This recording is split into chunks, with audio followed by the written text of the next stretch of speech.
దేవుడు గొప్పవాడు, మహోన్నతుడు, సర్వశక్తివంతుడు. మనము నేర్చుకుంటున్న భాగం ఏంటంటే ఆయన నాకు తెలుసు అని ఎలా చెప్పగలము అనే అంశంలో 7వ మాట నేర్చుకుంటున్నాం. ఏంటా మాట అంటే యోహాను రాసిన మొదటి పత్రిక 2వ అధ్యాయము 28-29లో ఆ మాట రాయబడింది. యోహాను రాసిన మొదటి పత్రిక 2వ అధ్యాయము 28-29 చదువుతున్నట్లయితే, కాబట్టి చిన్నపిల్లలారా ఆయన ప్రత్యక్షమగునప్పుడు ఆయన రాకడ యందు మనము ఆయన ఎదుట సిగ్గుపడక ధైర్యము కలిగి ఉండునట్లు మీరు ఆయన యందు నిలిచియుండుడి. నెక్స్ట్, ఆయన ఎవరు? ఆయన నీతిమంతుడు అని మనము ఎరిగి ఉన్నాము కనుక మనం ఏం చేయాలి? ఆయన నీతిని జరిగిస్తూ జీవించుచున్నామనుకో. చాలా ఏంటంట నేను చెప్తున్న 7వ పాయింట్ ఏంటి? ఆయన నీతిమంతుడు అని నువ్వు ఎరిగి ఆయన నీతిని జరిగిస్తూ నువ్వు జీవించినట్లయితే దాన్ని బట్టి నువ్వు స్పష్టంగా చెప్పగలేమని నాకు యేసు తెలుసు. ఓకేనా? అందుకు ఎగ్జాంపుల్గా ఏం చెప్పాను? యేసు బాప్తిసం తీసుకున్న తర్వాత ఈయన నా ప్రియకుమారుడు, ఈయన యందు నేను ఆనందించుచున్నాను. ఎందుకు యేసు యందు తండ్రి అయిన దేవుడు ఆనందించాడు అంటే, మొదటిది, యేసు ప్రతి క్షణం తండ్రి నీతినే నెరవేర్చాడు. ఆయన స్వనీతిని ఎక్కడ నెరవేర్చుకోలేదు. యేసు ఎక్కడ కూడా తన స్వనీతిని నెరవేర్చుకోలేదు, కేవలం తండ్రి నీతిని మాత్రమే నెరవేర్చాడు. రెండోది ఏంటంటే, తండ్రి ఏది చేయుట యేసు చూశాడో అది మాత్రమే ఆయన చేశాడు. అందును బట్టి అలా జీవించిన యేసు జీవితాన్ని బట్టి తండ్రి ఆనందించాడు కనుక ఏమన్నాడు? ఈయన నా ప్రియ కుమారుడు, ఈయన యందు నేను ఆనందించుతున్నానని చెప్పాడు. సో ఇక్కడ మనం నేర్చుకున్న అంశం ఏంటి? ఆయన నీతిమంతుడని తెలిసిపోయింది. మనం కూడా ఎలా జీవించాలి? ఆయన నీతిని అనుసరిస్తూ జీవించాలి. దాంట్లో మొదటి అడుగు ఏం చెప్పాను? We have to born in Jesus. క్రీస్తులో పుట్టాలి అని చెప్పాను. క్రీస్తులో పుట్టడం అంటే ఏంటి? బాప్తిస్మం తీసుకోవాలి. కరెక్టే కదా? ఆయన యందు విశ్వాసం ఉంచి లోక మాలిన్యమును కడిగేసుకుని లేదా లోకమందు చనిపోయి క్రీస్తు రక్తమందు కడగబడి నూతన సృష్టిగా జన్మించడం బాప్తిసం. దాన్నే క్రీస్తులో జన్మించుట అంటారు. దాని కొరకు చాలామంది చేస్తున్న మిస్టేక్స్ ఏమని చెప్పారు? నేను ఆ ప్లేస్లో బాప్తిసం తీసుకోవాలి, నేను ఆ గొప్ప పాస్టర్ దగ్గర బాప్తిసం తీసుకోవాలి. ఇచ్చిన పాస్టర్కి కానీ ఈ మాట ఎక్కడ రాయబడింది? పౌలంతటే అంటాడు, నేను ఓన్లీ ఇద్దరికే బాప్తిసం ఇచ్చానని. నెంబరు, పర్సన్ ఏది ఇంపార్టెంట్ కాదు. బాప్తిస్మం అనగా అంటే ఇచ్చిన పర్సన్ కానీ, ఇచ్చిన ప్లేస్ కానీ, గుంపులో కానీ ఏది ఇంపార్టెంట్ కాదు. బాప్తిసము తీసుకోవడానికి నువ్వు తీసుకున్న నిర్ణయం ఇంపార్టెంట్. ఏంటా నిర్ణయము?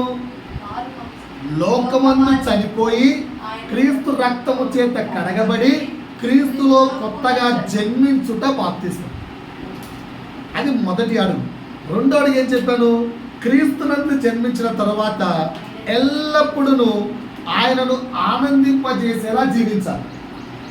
ఆయనను ఆనందింపచేయాలి అంటే పోయిన వారం ఒక 10 క్రియలు చెప్పాను. సో ఈ 10 విషయాలు నువ్వు కలిగి ఉంటే ఆయనను ఆనందింపజేసేలా జీవిస్తున్నావు అని చెప్పాను. మనకెన్ని మార్కులు వచ్చాయి, మనకెన్ని పాయింట్లు ఉన్నాయంటే 1 or 2 మాత్రం కూడా అట్టట్ట ఉన్నాయని చెప్పాను. కానీ సరిపోవాలి. ఎలా ఉండాలని చెప్పాను? 10కి 10 ఉండాలని చెప్పాను. ఈరోజు ఇంకొంచెం ముందుకెళ్ళి 3వ అడుగు చెప్తాను. ఏంటి ఆ 3వ అడుగు? ఆయన నీతి ప్రకారంగా జీవించడం అంటే 3వ అడుగు. రాసుకున్న 3వ అడుగు ఏంటో ఒకసారి నా వైపు చూడండి. నిన్ను ఒక కత్తి పట్టుకున్న వ్యక్తి, అతని గురించి నీకు ఆల్రెడీ తెలుసు. నీకంటే ముందే 2-3 చంపేశాడు, నరికేశాడు నీ కళ్ళ ముందరే. ఇప్పుడు నిన్ను నరకడానికి ఎంత పడుతున్నాడు, నిన్ను నరకడానికి ఎంత పడుతున్నాడు, నువ్వు చేసే తక్షణమైన పని ఏంటి? ఏం చేస్తారు? పరిగెడతారు. పరిగెత్తి పరిగెత్తి పరిగెత్తి ఆయన ఎంత పడుతున్నాడు, నువ్వు పరిగెడుతున్నావు, ఎంత పడుతున్నావు, అలా చాలాసేపు నుంచి పరిగెడుతున్నావు. ఓకేనా? ఎందుకు పరిగెడుతున్నావు? ఇదేం ప్రశ్న బ్రదర్, అసలు ప్రశ్నే కాదు ఇది. ఎందుకంటే నువ్వు చంపేస్తున్నప్పుడు ఏం చేయాలి? కాపాడుకోవడం కోసం ఏం చేయాలి? పరిగెత్తు. కరెక్టే కదా? అంటే ఇక్కడ నీకున్న పరిస్థితి ఏంటి? జీవ మరణ సమస్య. ఉంటే చస్తావు, పరిగెడితే చావవు అని గ్యారెంటీ లేదు, కానీ తప్పించుకుంటే బతికిపోతావు. కరెక్టే కదా? సో ఇది నీకు జీవన్ మరణ యొక్క సమస్య. నేను ఇప్పుడు బైబిల్ నుంచి ఒక మాట తీస్తాను, దానికి మీకు అర్థమైనది నాకు చెప్పండి. కీర్తనలు అన్న ఇట్లా అడగద్దన్నా, మీరు రెగ్యులర్గా చదివే మాటే, కొత్త మాట ఏం చెప్పండి. కీర్తనలు 42వ కీర్తన 1-2 అధ్యాయం అదే వచ్చిన ఈ పాట చాలాసార్లు పడతాయి కదా. నీటి వాగుల కొరకు తుప్పి ఆశించినట్లు నీ కొరకైనా ప్రాణము దప్పికొనుచున్నది. తెలిసిన వాక్యమా కాదా? తెలిసిన వాక్యమా కాదా? మాట్లాడండి. తెలిసిన వాక్యం చదవమ్మా. ఓకే. నీ కొరకు నా ప్రాణము ఆశపడుచున్నది, నా ప్రాణము దేవుని కొరకు తృష్ణగొనుచున్నది. ఆశ అనే దగ్గరికి వచ్చే ఎక్స్ట్రా డెప్త్ ఉన్నవాడు తృష్ణ. ఆశ కొంచెం లోతుగా ఉన్నవాడు తృష్ణగొనుచున్నది. జీవము గల దేవుని కొరకు తృష్ణగొనుచున్నది. ఇంకా దేవుని సన్నిధికి నేను ఎప్పుడు వచ్చేదను, దేవుని సన్నిధికి నేనెప్పుడు వచ్చేదనా అని, ఆయన సన్నిధిని నేను ఎప్పుడు కనబడదను అని దావీదు తన హృదయంలోని భారాన్ని ఇలా ఎక్స్ప్రెస్ చేస్తున్నాడు. నీకేమంటారు దాని దగ్గర నుంచి? దుప్పి నీటి వాగుల కొరకు ఆశపడినట్లు నేను నీ కొరకు ఆశపడుతున్నాను ప్రభా. I want to come near your presence అంటే ఏమర్థమైంది?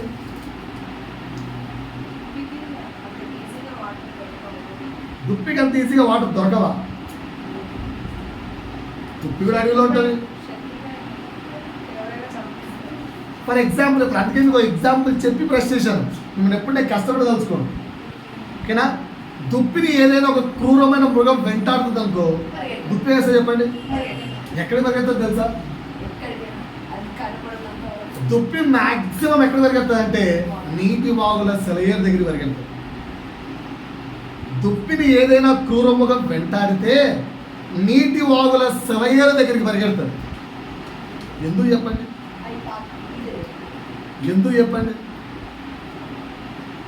దుప్పి ఏదైనా క్రూరముగా దుప్పిని వెంటాడినప్పుడు దుప్పి వేస్తుంటే పరిగెత్తుకుంటా నీటి వాగుల సెలయేరు ఎక్కడుంటే ఆ సెలయేరు దగ్గరికి పరిగెడుతుంది. ఎందుకు పరిగెడుతుంది అంటే ఫర్ ఎగ్జాంపుల్ ఇప్పుడు నేను చెప్తాను. ఇప్పుడు మిమ్మల్ని కిల్లర్ ఎంట పడుతున్నా చెప్పాను. మీరు ఎక్కడికి పరిగెడతారు? ప్రొటెక్షన్ ప్లేస్ అయితే పోలీస్ స్టేషన్, లేదంటే ఇంట్లోకి వచ్చి డోర్ వేసుకోవడం. అంతేనా? రాసూసుకుందాం దారిలో పెడతారా? దారిలో నువ్వు ఎంతసేపు పరిగెత్తినా నీ వెనకమ్మడి వాడు పరిగెడతాడు. స్టేషన్ పరిగెత్తాడు, వస్తాడా? రాడు. నీ ఇంటికి వెళ్ళి డోర్ వేసుకో, ఎంతసేపు వెయిట్ చేస్తాడు, బిడ్డ వెళ్ళిపోతాడు. సురక్షితమైన ప్రాంతంలోకి పరిగెడతాం. పాయింట్ అర్థమైందా? దుప్పి సెలయేర్ల దగ్గరికి ఎందుకు పరిగెడుతుంది అంటే ఆ సెలయేరు దగ్గర వీచే ఆ గాలుల నుంచి దుప్పి నుంచి వెలువడే వాసన ఏదైతే ఉంటుందో ఆ వాసన వెళ్ళిపోతుంది. పరిగెత్తగా దుప్పి నుంచి వెలువడే వాసన ఉంటుంది కదా, ఒక జంతువు నుంచి ఒక వాసన వస్తుంటుంది, ఒక మనిషి నుంచి ఒక వాసన వస్తుంటుంది. ఆ వాసన బట్టి క్రూరముగా దాన్ని వెంటాడుతుంటుంది. ఏ డైరెక్షన్ అనేది కనుక్కుంటుంది. సెలయేరు దగ్గరికి వెళ్ళినప్పుడు ఆ వాసన అనేది వెళ్ళిపోతుంది. సో అప్పుడు ఏమవుతుంది? వాసన గుర్తించని క్రూరముఖము దుప్పిని కనుక్కోలేక పక్కకి వెళ్ళింది. సో దుప్పి అక్కడ ఏమవుతుంది? రక్షించబడుతుంది. ఒకటి రీజన్. రెండవ రీజన్ ఏంటంటే పరిగెత్తి అలసట వస్తుంది కదా, దాహం వేస్తుంది కదా, ఆ దాహమును అలసటను తీర్చుకోవడానికి బాగా పరిగెత్తేవాడికి ఫస్ట్ ఏం కావాలి? నీళ్ళు. ఎండకి తిరిగి వచ్చేవాడికి అడిగేదేంటి నువ్వు? వాటర్. సో పరిగెత్తిన దుప్పికి దాహము అలసట తీర్చడానికి నీరు కావాలి. అందుకే దుప్పి నీటి వాగుల కొరకు ఆశపడునట్లు అంటే అర్థం అది. సో క్రూరముఖం వెంటాడేటప్పుడు దుప్పి ఎలాగైతే నీటి వాగుల దగ్గరికి వెళ్తే తప్పించుకుంటానని ఆశ కలిగి పరిగెడుతుందో, ఈ లోకములో అపవాది మనల్ని క్రూరముఖంలాగా వెంటాడుతుంది ప్రభువా. అపవాది నన్ను క్రూరముఖంలాగా వెంటాడుతుంది, దాని నుంచి తప్పించుకోవాలి అంటే నాకున్న ఏకైక మార్గం ఏంటి? నీ సన్నిధికి చేరడం. పాట మీద నీ సన్నిధికి చేరడం. ఆయన సన్నిధికి చేరితే దుష్టముఖమైన అపవాది నుంచి, సాతాను నుంచి, సాతాను యొక్క అమ్ముదముల నుంచి, సాతాను యొక్క అగ్ని బాణముల నుంచి నీకు రక్షణ ఇచ్చి కాపాడే వ్యక్తి ఎవరు? యేసు. సో నీకు ఇప్పుడు ఎవరు కావాలి? సో దావీదేమో అంత హై ఇంటెన్షన్తో చెప్తున్నాడు, ప్రభువా నా ప్రాణమా యెహోవాను సన్నుతించుము, నా ప్రాణమా స్తుతించుము, నా ప్రాణము దేవుని కొరకు ఏమవుతుందట? తృష్టగొరుచున్నది, ఆశపడుతున్నది. ఇక్కడ మనము నేర్చుకోవాల్సిన పాఠం సార్ నాకు చూడండి. దావీదు ప్రాణము దేవుని కొరకు తృష్టగొరుతుంటే నా ప్రాణం దేని కొరకు తృష్టగొరుచుంది? రాసుకోండి అక్కడ. దీనికి సమాధానం వెతుక్కున్నావు అనుకో, నీ ఆత్మీయ జీవితం ముందుకెళ్తాడు. వెతుక్కోకుండా ఊరికి రాసుకున్నావు అనుకో, అది రాతలాగే ఉండిపోతుంది. దావీదు యొక్క ప్రాణం దేని కొరకు తృష్టగొరుచున్నది?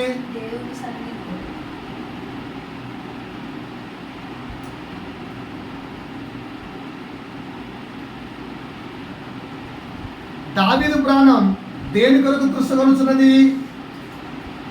చెప్పాలి. దేవుని సన్నిధి. మరి అపవాది చేతుల్లో నుంచి విడిపించబడటానికి నా ప్రాణం దేని కొరకు ఆశపడుతుంది? నీ ఆశ దేనిపైన?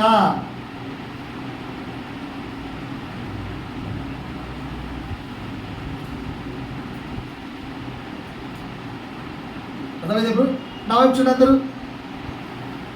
దుప్పి నీటి వాగుల దగ్గరికి ఎందుకు వెళ్తుంది? తన జీవం మరణ సమస్య నుంచి జీవమును పొందుకోవడానికి వెళ్తుంది.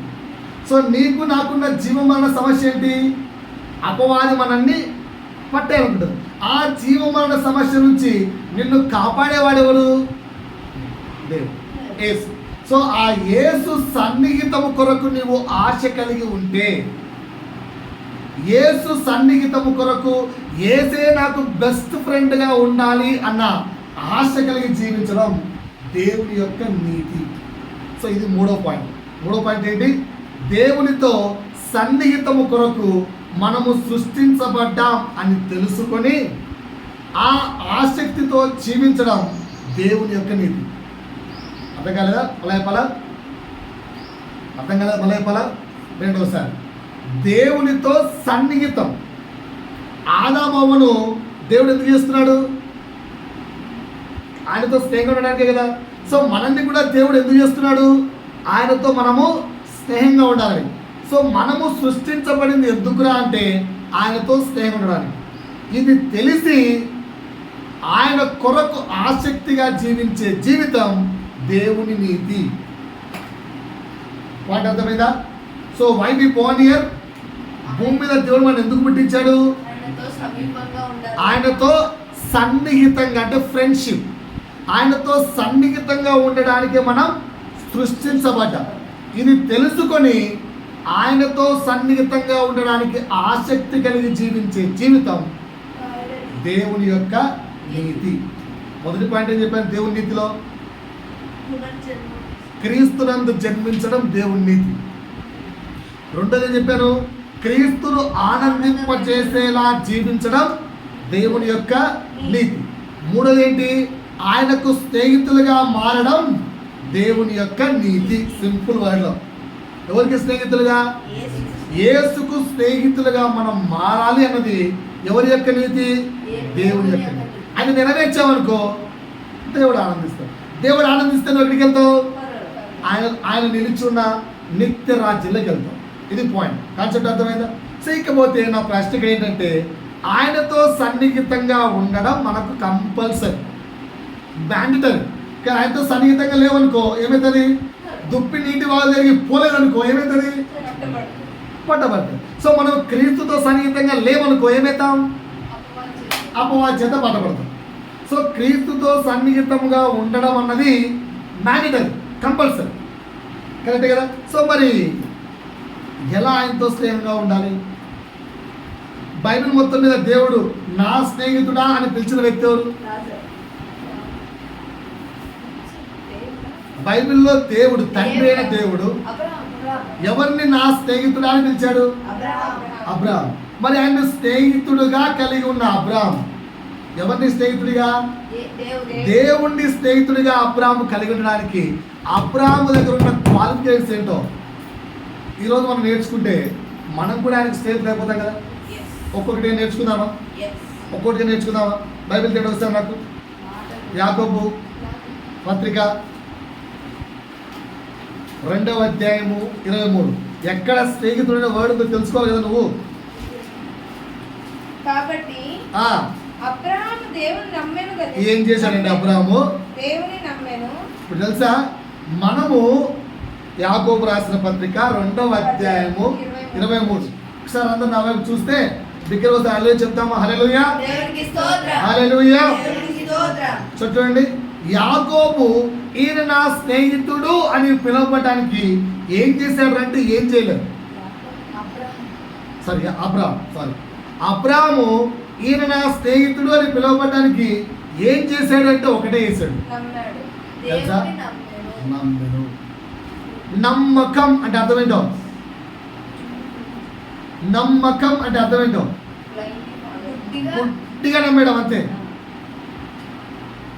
సో ఒకసారి అబ్రాహాము దేవుణ్ణి నమ్మెను, అది అతనికి నీతిగా ఎంచబడెను అను లేఖనము నెరవేర్చబడెను, మరియు దేవుని స్నేహితుడని అతనికి. నీకు దేవుని స్నేహితుడని పేరు వచ్చిందా? వస్తుందా? రావాలంటే మనం ఏం చేయాలి? రావాలంటే మనం ఏం చేయాలి? దేవుణ్ణి నమ్మాలి. దేవుణ్ణి.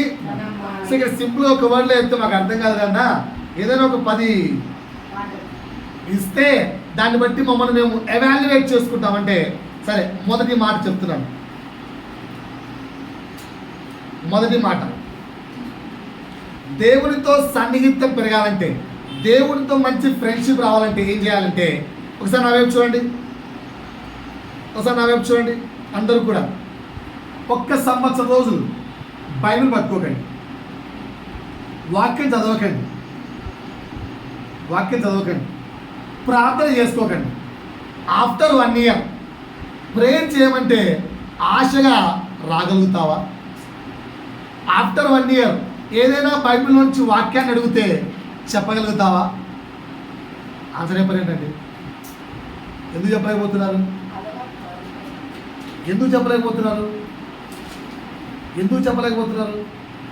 మీరు పెరుగుతున్న అదర్వైజ్ ఇంకో క్వశ్చన్ వేస్తారు. మీ చుట్టూ బాగా రోజు డీజేలు పెట్టుకొని డ్యాన్స్ వేసే వాళ్ళు ఉన్నారు అనుకో, ఓకేనా? 1 డే డ్యాన్స్ వేయకుండా ఉంటావు, 2 days డ్యాన్స్ వేయకుండా ఉంటావు. ఆఫ్టర్ వన్ వీక్ వేస్తావా వేవా? డ్యాన్స్లు వేస్తావా వేవా? అందుకే అంటారు కదా, రే మంచి వారితో స్నేహం నువ్వు మంచోడిగా మారిపోతావు, చెడ్డవారితో స్నేహం నిన్ను చెడ్డగా మార్చేస్తావు. సో దేవునితో స్నేహం చేయాలంటే నువ్వు చేయాల్సింది ఏంటి? నీ చుట్టూ ఉన్న వాతావరణం ఎలా ఉండాలి? చెడ్డదిగా ఉండాలా మంచిదిగా ఉండాలా? ఫస్ట్ ఎందుకు ఈ పాయింట్ చెప్తున్నాను మీకంటే, ఆదికాండము 12వ అధ్యాయము దేవుడు అబ్రాహామును స్నేహితుడా అని పిలిచాడు కదా. ఆ స్నేహితుడికి ఫస్ట్ పెట్టిన కండిషన్ చూడండి. ఆదికాండము 12వ అధ్యాయము 1-2. యెహోవా ఏమన్నాడు? అబ్రాహామా నీవు లేచి ఫస్ట్ అంటట ఈ దేశాన్ని విడిచిపెట్టి, అసలు ఈ దేశమే వద్దు. రెండోది ఏంటి? నీ బంధువుల యొద్ద నుండి ఈ బంధువులు ఎవరు వద్దు, కథం. నీ తండ్రి ఇంటి నుండి మూడేళ్ళు తెలుసా? నీ సొంత ఇల్లు అంటే నీ అన్న, నీ తండ్రి, నీ ఆ ఇల్లు కూడా వద్దు. బయలుదేరి నేను నీకు చూపించు దేశమునకు ఈ వెళ్ళుము. మూడు విడిచిపెట్టి నేను చూపించే దేశానికి వెళ్ళు. దేశం అంటే అర్థం ఏంటో తెలుసా? దేశం అంటే అర్థం ఏంటో తెలుసా? నాగరికత. దేశాన్ని ఎందుకు విడిచిపెట్టమన్నారంటే ఈ దేశంలో కొన్ని నాగరికతలు ఉన్నాయి. ఫర్ ఎగ్జాంపుల్ సింధు సివిలైజేషన్కి వెళ్ళామనుకో, చదువుకుంటా కదా, అక్కడ ఒక నాగరికత ఉంటుంది. మనం అక్కడ జీవించినప్పుడు ఆ నాగరికత పాటించాలి. ఫర్ ఎగ్జాంపుల్ కోయగాళ్ళు అంటారు కదా, అలా అడవిలో జీవించగలిగాం అనుకో, వాళ్ళు వేసుకునే డ్రెస్ వేసుకుంటావా, నీకు నచ్చిన డ్రెస్ వేసుకుంటావా? ఆడు ఒప్పుకుంటాడా? అది పెట్టేస్తాడు అడవిలో. ఖచ్చితంగా వాళ్ళు ఎలాంటి డ్రెస్సెస్ వేసుకుంటారో ఆ నాగరికత, ఆ దేవత ఆచారం, ఆ యొక్క పండగ, ఆ యొక్క సెలబ్రేషన్స్ చేసుకోవాలంతే. ఇక్కడ ఛాన్స్ ఉండదు నీకు, అక్కడ ఛాన్స్ ఉండదు. ఇక్కడ గడిచిన నెలలో ఊరికి వెళ్ళాను, మా బావలు మా స్థుతి చెప్తున్నారు, మీ నాయన కూడా ఒకప్పుడు ఒక పండగ చేసేవాడు, అక్కడే మీ నాయన రాకుండా లేడు, అక్కడ మీ నాయన టెంకాయలు కొట్టాడు, నువ్వు రాపోదాం అని. ఇంకా మారలే. అందుకని ఏమంటారు తెలుసా? దేవుళ్ళు ఎదగాలంటే ముందు ఆ మారని నాగరికత ఏదైతుందో అక్కడి నుంచి బయటకు వచ్చాను. అందుకే ఈ దేశాన్ని విడిచిపెట్టు. రెండో పాయింట్ ఏమన్నాడు? బంధువుల దగ్గర నుంచి. బంధువుల దగ్గర నుంచి ఏముంటాయి తెలుసా? సాంప్రదాయాలు ఉంటాయి. బంధువులు కొన్ని సాంప్రదాయాలు పాటిస్తారు. అక్క, పిన్ని, బావా, చెల్లి, ఈ అక్కే ఉంగరం పెట్టాలి, బావే ఉంగరం తొడగాలి, బామ్మర్తే పెట్టాలి. పెళ్ళప్పుడు సాంప్రదాయాలు తిరుగుతుందా? ఈ సాంప్రదాయ జీవితాలను కూడా విడిచిపెట్టు, వద్దు. మూడోది ఏమన్నాడు? నీ తండ్రి కుటుంబం. నీ తండ్రి కుటుంబం నుంచి ఏమొస్తాయంటే కొన్ని ఆచారాలు వస్తాయి. సో అందుకు మూడు విషయాలు చెప్పాడు: నాగరికత, సాంప్రదాయాలు, ఆచారాలు. మూడు వదిలేసి నేను నీకు చూపించే నా ఆచారం, నా నియమం, నా నీతి కలిగి ఉన్న దేశంలోకి నువ్వు వెళ్ళుము అని అబ్రాహాం చెప్పాడు. పాయింట్ అర్థమైందా? సో దేవునితో మనకు ఫ్రెండ్షిప్ ఏర్పడాలంటే, దేవునితో మనం మంచి ఫ్రెండ్స్గా మారాలంటే మనకు ఫస్ట్ ఛాన్స్ ఏంటో తెలుసా? ఒకే ఆరాధన కలిగిన వాతావరణంలో మనం జీవించాలి. రాసుకోండి ఏంటంటే ఇక్కడ ఆరాధన, వాక్యము నడుస్తున్న ఆ యొక్క ప్లేస్లలో మనం ఉండాలి. ఒక ఆరాధన వాతావరణంలో జీవించాలి. అంతేగాని నువ్వు లోకల్లో ఉంటానంటే మాత్రం దేవుళ్ళకి ఎప్పటికీ రాదు. దేవుడితో నువ్వు ఎప్పుడూ స్నేహితుడిగా కాదు. ఫస్ట్ పాయింట్ అర్థమైందా? ఇంకొక ఎగ్జాంపుల్ చూపించమంటారా? దేవుడు సమూయేలు గ్రంథము మొదటిది.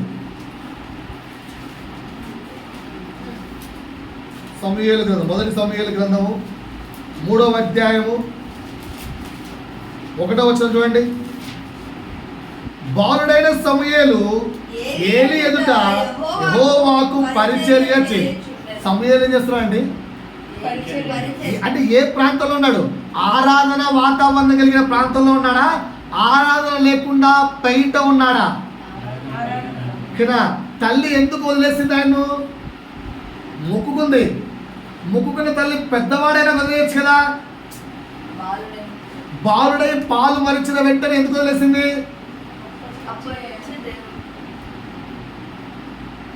చూడండి 1వ అధ్యాయం 28వ వచనం ఉంది. కాబట్టి నేను ఆ బిడ్డను యెహోవాకు ప్రతిష్ఠించుచున్నాను, తాను బ్రతుకు దినములన్నిటను వాడు యెహోవాకు ప్రతిష్ఠితుడని చెప్పాను. అప్పుడు వాడు యెహోవాకు అక్కడనే మొక్కాను. యెహోవాకు ప్రతిష్ఠించిన వ్యక్తిని యెహోవా యొక్క ప్రెసెన్స్ ఉన్న ఆలయంలో విడిచిపెట్టింది. అనుకుంటే బాగా పెంచి పెద్ద చేసిన ఆయన, నేను ప్రార్థిస్తే నువ్వు పుట్టావురా అని వాక్యమందును అన్నిటిని ఎదిగించి అప్పుడు వదిలేయచ్చు కదా. కొడుకును లోకంలో పెంచలేదు, కొడుకును లోకపు వాతావరణంలో పెంచలేదు. ఎక్కడ వదిలేసింది? ఆరాధన కలిగి ఉన్న వాతావరణంలో వదిలేసింది. సో నీవు నేను కూడా ఎక్కువగా దేవుని ఆరాధనకు, దేవుని ఆరాధన వాతావరణంలో ఉంటే దేవునికి మనం స్నేహితులు పోతాం. కాబట్టి ఇక్కడ మళ్ళీ రండి 3వ అధ్యాయం 1వ చదవండి. బాలుడైన సమూయేలు ఆ. ఏలీ ఎదుట ఎక్కడ ఉన్నాడు? యెహోవాకు పరిచర్య, అంటే దేవుని పరిచర్యలో బిజీగా ఉన్నాడు. ఎప్పటి నుంచి? బాలదశ నుంచే ఉన్నాడు. రైట్. ఇంకా ఈ పాయింట్ ఇంపార్టెంట్. ఆ దినములలో యెహోవా వాక్కు, ప్రత్యక్షమగుట అరుదు. దేవుడు ఎవరితో అప్పట్లో మాట్లాడట్లేదు. దేవుని మాట చాలా అరుదైపోయింది. దేవుని మాట చాలా అరుదైపోయింది. అలాంటి అరుదైన సమయాల్లో 3వ వచనం, 3వ చదవండి. దీపము ఆరిపోక మునుపు సమూయేలు దేవుని మందసమున్న యెహోవా మందిరంలో పండుకొని ఉండగాను యెహోవా సమూయేలును పిలిచెను. యెహోవా ఎవరితో మాట్లాడుతున్నాడు? సమూయేలు. ఎందుకు సమూయేలుతో మాట్లాడుతున్నాడు? బికాస్ ఆ సమూయేలు దేవుని యొక్క సన్నిహితంలో ఉన్నాడు, ఆ వాతావరణంలో జీవిస్తున్నాడు. నీవు నేను కూడా ఆరాధన కలిగిన వాతావరణంలో జీవిస్తే 24/7 సినిమాలు, 24/7 పాటలు, 24/7 డ్యాన్సులు, 24/7 అని మంత్రాలు, ఇవన్నీ వచ్చే ప్రాంతంలో ఉంటే నీ నోటికి ఏమొస్తుందండి? దేవుని స్వరమా ఆగా చెప్పాలి. సో దేవునితో సన్నిహితం పెంచుకోవాలంటే ఏం చేయాలి? ఫస్ట్గా నీ నాగరికత, నీ సాంప్రదాయం, నీ ఆచారం అన్నిటినీ వదిలేసి దేవుని పరిచర్యలో నువ్వు ఉండాలి. అప్పుడు దేవుడు నీతో మాట్లాడతాడు. దేవుడు మాట్లాడటం చాలా కష్టమండి అన్న సమయాల్లోనే మాట్లాడాడు. ఎందుకంటే దేవుడు నిన్న నేడు రేపు మారని దేవుడు. ఈ పాయింట్ మీకు అర్థమైందంటే 2 పాయింట్కి వెళ్తాను. ఫస్ట్ పాయింట్ ఏంటి? దేవునితో సన్నిహితం పెంచుకోవాలంటే ఏం చేయాలి? దేవుని యొక్క పరిచర్యలో కట్టబడి ఉండాలి. దేవుని సహవాసంలో కట్టబడి ఉండాలి, లేదా ఆరాధనలో కట్టుబడి ఉండాలి. అలా కట్టుబడాలంటే ఏం చేయాలి?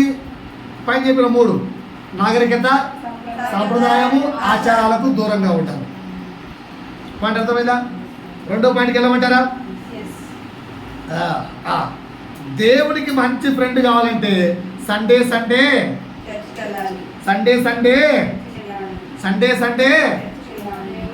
ఏమో సమ్మర్ తెలీదు, ఊర్లో ఉన్నారో తెలీదు, ఏ ఫ్యామిలీ రావాలి 2 వారాల నుంచి. సమ్మర్ అర్థం కావట్లేదు, మరి ఊర్లో లేరు అర్థం కావట్లేదు, ఎందుకో తెలియదు. నేనైతే ఇన్ఫర్మేషన్ అడగలేదు. ఎందుకంటే చర్చి దేవుడు వాళ్ళకి కావాలా, నాకు కావాలా? అయ్యో ఈ కుటుంబం రాకపోతే నాకు 10,000 దశభాగం అయిపోతుంది, అయ్యో ఈ కుటుంబం రాకపోతే నాకు ₹1,00,000 చర్చికి డొనేషన్ ఆగిపోతుంది, అమ్మ అయ్యా బాయా ఏమైందైనా ఎందుకు రావట్లేదు అని బతుకులాడుకోవాలి. నాకు అలాంటి బాధ లేదు. దేవుడు ఎవరికి కావాలి? డాక్టర్ ఎవరికి అవసరం? దేవుడు ఎవరికి అవసరం? తెలియదు. మరి ఊళ్ళల్లో ఉన్నారా లేరా ఏమి తెలియదు. రైట్. సో దేవునికి సన్నిహితులు కావాలంటే ఏం చేయాలంటే వారం వారం. సో ఇప్పుడు 2వ పాయింట్ చెప్తానండి. క్రిస్టియానిటీ వారాంతపు యాత్ర కాదు. దేవునితో సన్నిహితం అన్నది వారానికి ఒక్కరోజు చేసే ప్రయాణం కాదు. ఓన్లీ సండే చర్చిలతో I'm the best friend of Lord సరిపోదు. సో 2వ పాయింట్ చెప్తున్నాడు, క్రిస్టియానిటీ అనేది వారాంతపు ప్రయాణము కాదు. It is a regular and every minute journey. క్రీస్తుతో ప్రయాణం అనేది వారంలో ఒకరోజు చర్చికి వస్తే సరిపోదు. అంటే రోజు ప్రేయర్ పెట్టన్నా, నాకేంటి రోజు ప్రేయర్ పెడతారు. రాగలిగే ఉద్దేశం మీకు ఉండాలి, రాగలిగే కెపాసిటీ మీకు ఉండాలి. మేము విశ్వాసులుగా జర్నీ స్టార్ట్ చేసినప్పుడు మాకు రోజు ప్రేయర్ ఉండేది. ఓన్లీ పాస్టర్ కుటుంబం, మా కుటుంబం కూర్చునేవాళ్ళం అంతే. 2 కుటుంబాలతో ఇంచుమించు సంవత్సరం నడిచాం. నేనేమంటున్నానంటే సండే చర్చి ఎంత ఇంపార్టెంటో దానితో పాటు ఆ వాక్యమును, ఆ మాటను పట్టుకొని రోజంతా వారమంతా జీవించడము అంతకంటే ఇంపార్టెంట్. అప్పుడు నువ్వు దేవునికి స్నేహితులు అవుతావు. మనం ఎలా ఉన్నామంటే మధ్యలో 6 రోజులు నాది, ఓన్లీ సండే 2 అవర్స్ మాత్రమే. ఆ 2 అవర్స్లో కూడా 1 అవర్ మాత్రమే ఓన్లీ వాక్యం టైం లేదా ఆమెన్ టైం. అలా ఉంటారు అందరూ. కొందరైతే అది కూడా రావట్లేదు.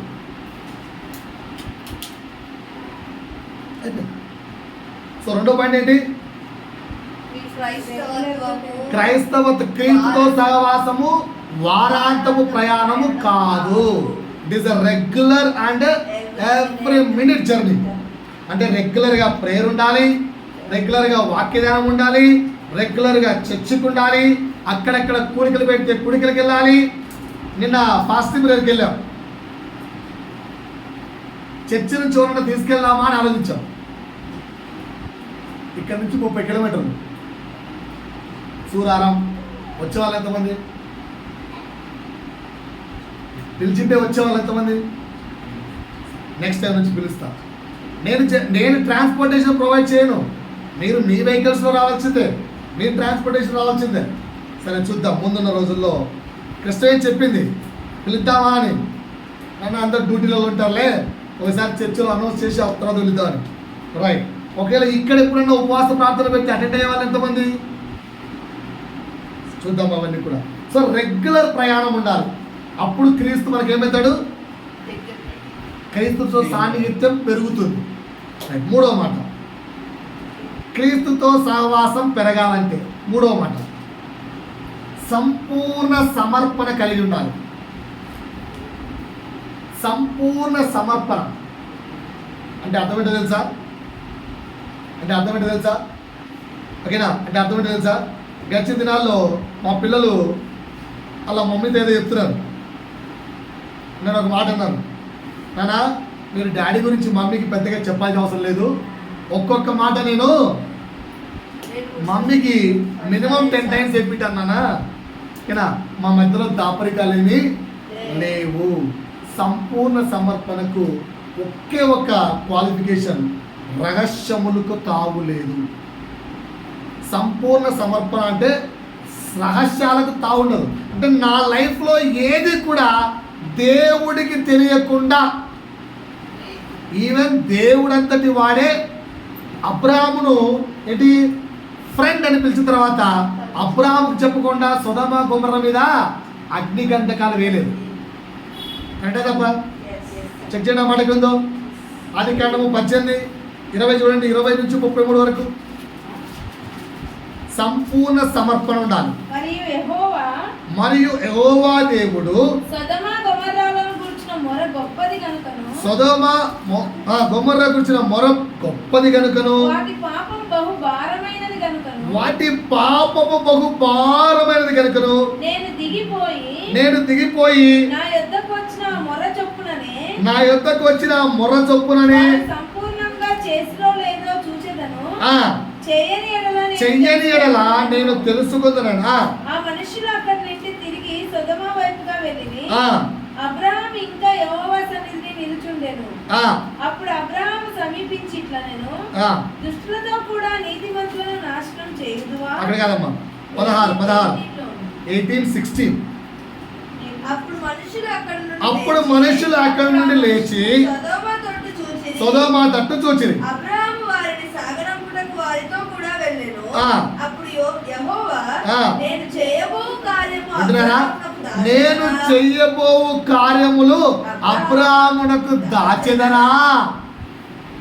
సృష్టికర్త ఏమనుకుంటే చేయొచ్చు. అలాంటి సృష్టికర్త ఎంత ట్రాన్స్పరెంట్గా ఉన్నాడు చెక్ చేయండి. నా స్నేహితుడే చెప్పుకున్న తర్వాత అబ్రాహాము ఎలాగైతే తన కుమారుని సైతం నాకు ఇవ్వడానికి ఇష్టపడతాడో అంత మంచి స్నేహితుడు, అలాంటి స్నేహితుడిని ఎలా చేస్తానండి అని అబ్రాహాముతో చెప్పి చేస్తున్నాడు. మరి నువ్వు ఏదైనా చేసేటప్పుడు దేవునికి చెప్పి చేస్తున్నావా? నువ్వు ఏదైనా చేసేటప్పుడు నో ప్రాబ్లం, మందు తాగండి, తప్పేం లేదు. తాగే ముందు ప్రభువా మందు తాగుతున్నాను, నువ్వు కూడా తాగుతావా అని తాగండి.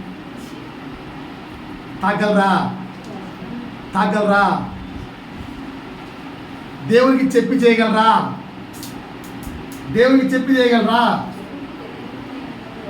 దేవునికి సమస్తము తెలుసు, నువ్వు చెప్పడం ఇంపార్టెంట్. నువ్వు కలగజేసుకుని ఆయన తోడు నీ లైఫ్లోకి. నువ్వు చెప్పి చేయగలవా? చేయలేం కదా, ఎందుకంటే తప్పు అని తెలుసు. ఆయన దగ్గరికి వెళ్తే చేయలేని తెలుసు, ఆయన దగ్గరికి వెళ్తే వద్దంటాడని తెలుసు. రాజకీయమైందా? అందుకనే ఏమన్నానంటే దేవుడితో సాన్నిహిత్యం పెరగాలంటే నువ్వు ఎలా ఉండాలి? సంపూర్ణ సమర్పణ కలిగి ఉండాలి. ఆయన కొరకు ఏముండాలి? సంపూర్ణ సమర్పణ కలిగి ఉండాలి. 3వ పాయింట్ అర్థమైంది అంటే నేను ముందుకు వెళ్తాను. సో సంపూర్ణ సమర్పణకి సింపుల్ ఎగ్జాంపుల్ ఏం చెప్పాను, దాని గురించి ఇంకా డీటెయిల్గా ఐ థింక్ వచ్చే వారని చెప్తాను. సంపూర్ణ సమర్పణ సింపుల్ ఎగ్జాంపుల్ చెప్పాను.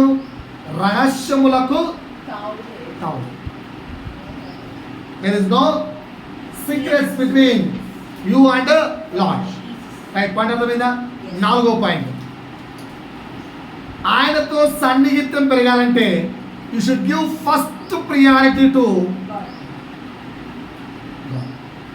మొట్టమొదటి ప్రాధాన్యత ఆయనకి ఇవ్వాలి కదా. చర్చ వ్యాపారమా ఏది ఇంపార్టెంట్?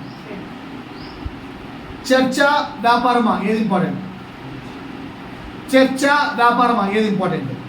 నేను ఫస్ట్ టైం వర్డ్ అండ్ ఇంట్లో మీటింగ్స్ పెట్టినప్పుడు చాలా క్యాల్కులేటెడ్గా చెప్పాను. ఆ రోజు చాలా క్యాల్కులేటెడ్గా చెప్పాను. అంటే ఆ క్యాల్కులేషన్ ప్రకారంగా చూస్తే నువ్వు ఎక్కడికి వెళ్ళి జీతం చేసినా కూడా రోజుకు ₹1,00,00,000 జీతం ఇచ్చే ఉద్యోగం ఏదైనా ఉందా? నేను చెప్పమంటారా? రోజుకు ₹1,00,00,000 జీతం ఇచ్చే ఉద్యోగం పరిచయం.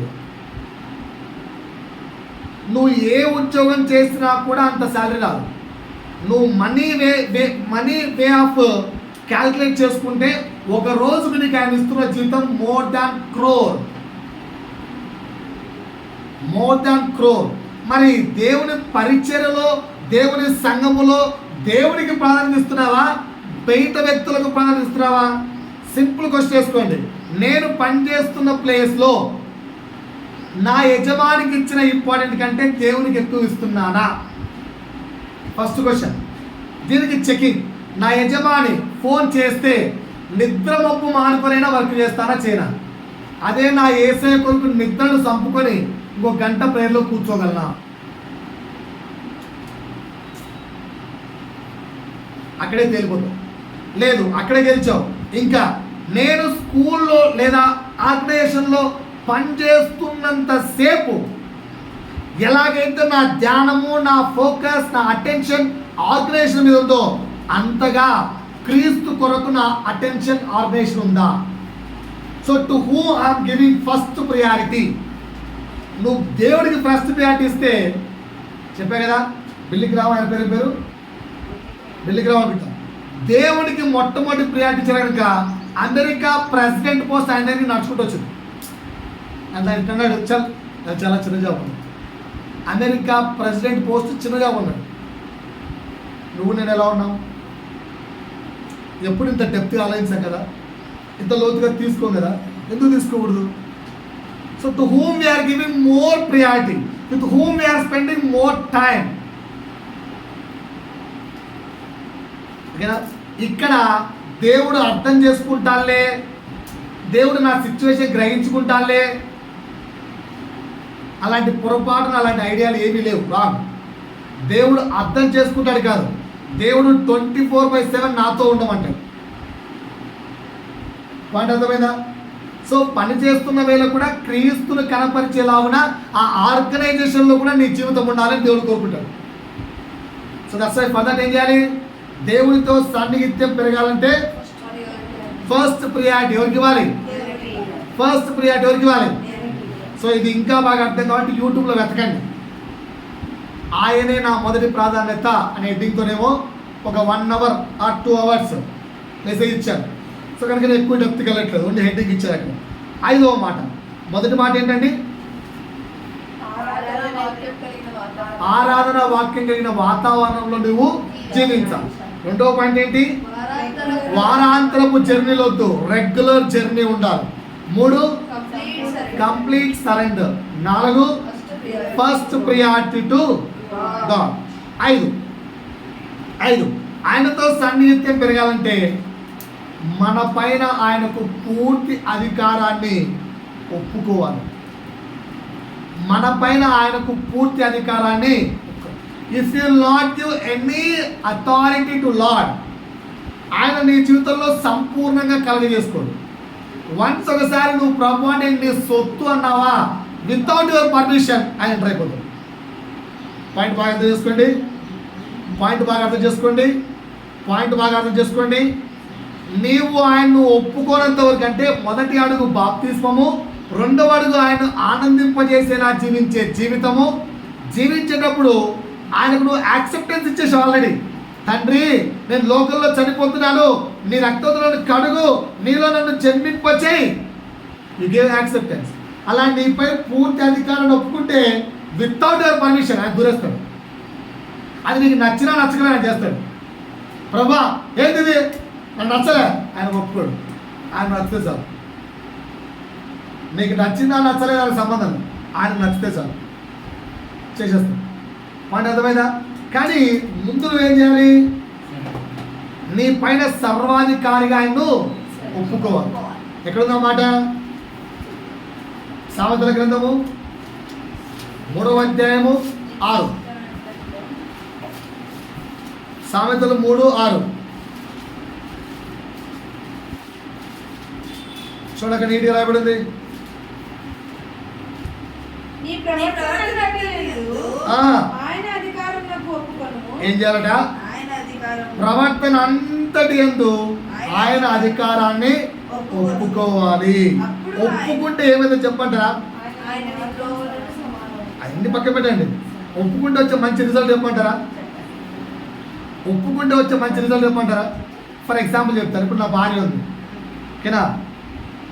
మై డియర్ హస్బెండ్, నా పైన నీకు సర్వాధికారం ఉంది, ఇక నుంచి నాపై అంత అధికారం నీకే అని ఒప్పుకుంది అనుకో, గిఫ్ట్ ఏంటి చెప్పండి?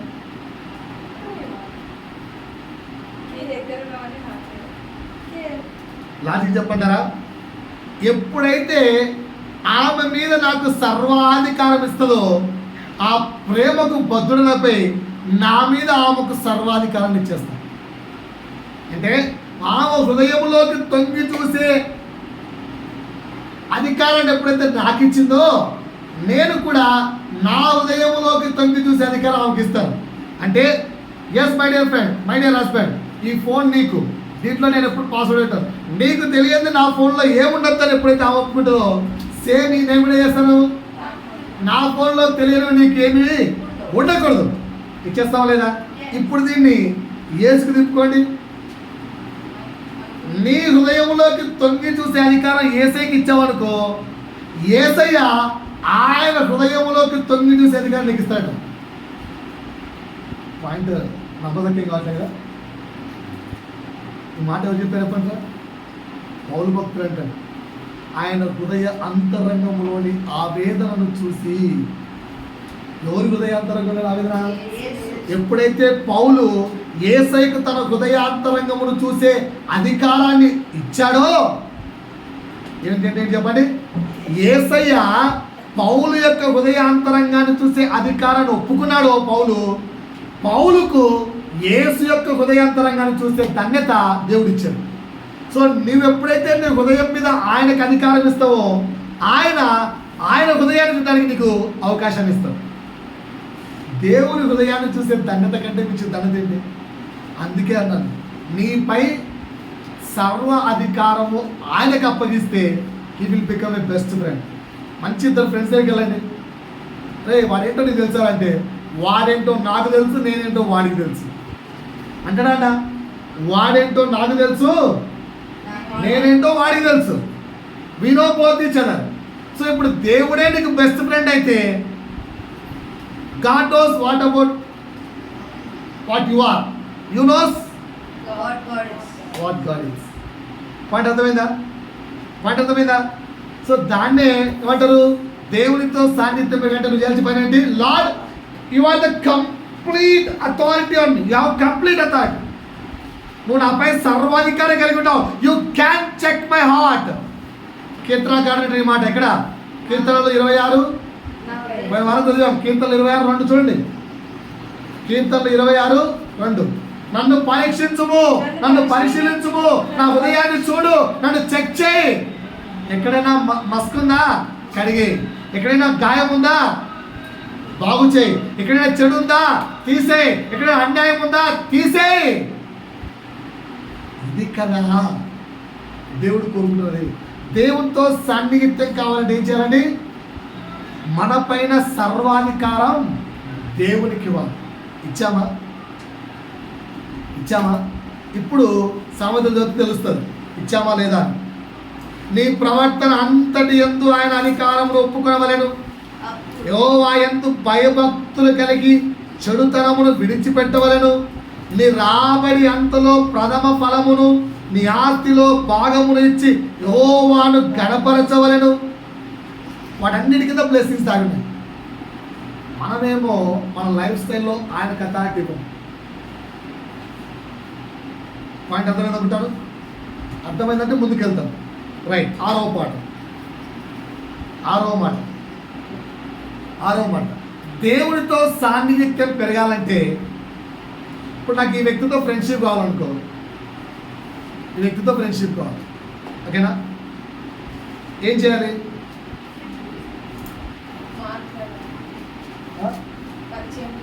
ఇప్పుడు నా పాత ఫ్రెండ్స్ ఉన్నారు, వాళ్ళందరూ విడిపోయాం అనుకో. మళ్ళీ మేము ఫ్రెండ్స్ ఎందుకు విడిపోయాం? ఏదో మనస్పర్ధలు అంటే ఏంటి? ఏదో తప్పు జరిగింది. అది వాడి తప్ప మా తప్ప సంబంధం లేదు, తప్పైతే జరిగింది, విడిపోయాం. సో ఇప్పుడు దేవునితో మనకు దూరం ఎందుకు ఏర్పడింది? దేవునికి మనకు మధ్య ఏమొచ్చింది? పాపం, మిస్టేక్స్. సో దేవునితో మళ్ళీ ఫ్రెండ్షిప్ ఎప్పుడంటే ఏం చేయాలి? ఇప్పుడు నాకు ఆ వ్యక్తి దగ్గరికి వెళ్ళి ఫ్రెండ్షిప్ అంటే చేయాలి, రే సారీ రా, అప్పుడు లేదు తప్పు చేశాను రా, please forgive me, I want to become once again your అని చెప్పి మళ్ళీ అది మిస్టేక్ చేస్తే మళ్ళా ఫర్గివ్. ఇది కావాలా? పాపాన్ని ఒప్పుకొని విడిచిపెడదామా? అంటే మిస్టేక్స్ను ఒప్పుకొని తప్పైపోయిందిరా క్షమించడానికి మరలా మిస్టేక్స్ చేయకుండా బతకాలి, అది కావాలి. సో దేవునితో సన్నిహిత్యం పెరగాలంటే ఆరో మార్గం తప్పులను లేదా పాపాన్ని ఒప్పుకొని విడిచిపెట్టాలి. ఏం చేయాలి? రిపీటెడ్గా ఏ పాపం చేయని వాడు ఎవరు లేరు, కానీ చేసిన పాపం ఇంకా మరలా చేయకుండా ప్రభు దగ్గర ఒప్పుకొని విడిచిపెడితే దేవునితో ఫ్రెండ్షిప్ ఏర్పడుతుంది. ఓకేనా? పేతురు తప్పు చేశాడా లేదా? ఇస్కరియోతు యూదా తప్పు చేశాడా లేదా? డిఫరెన్స్ ఏంటి? దేవుని రాజ్యమును ఎవరి మీద కట్టాడు? పేతురు అనే బండ మీద కట్టాడు. ఇస్కరియోతు యూదాకి ఏమైంది? మరణం వచ్చింది. ఇశ్రాయేలు అనేది అపోస్తలత్వం పోయింది, నిత్యరాజ్యం పోయింది, నరకానికి పాత్రాడు. కారణం ఏంటి? చేసిన పాపాన్ని ఒప్పుకోలేకపోయాడు. ఒప్పుకుంటే దేవుడు క్షమించరా? పేతురు క్షమించలేదా? పేతురు చేసిన అదే పాపం కదా, ఎవరు ఎడన్నా అన్నాడు, అన్నా లేదా? అది కూడా పాపమే. కానీ పేతురేమో పాపాన్ని ఒప్పుకొని ప్రభువా నన్ను క్షమించు,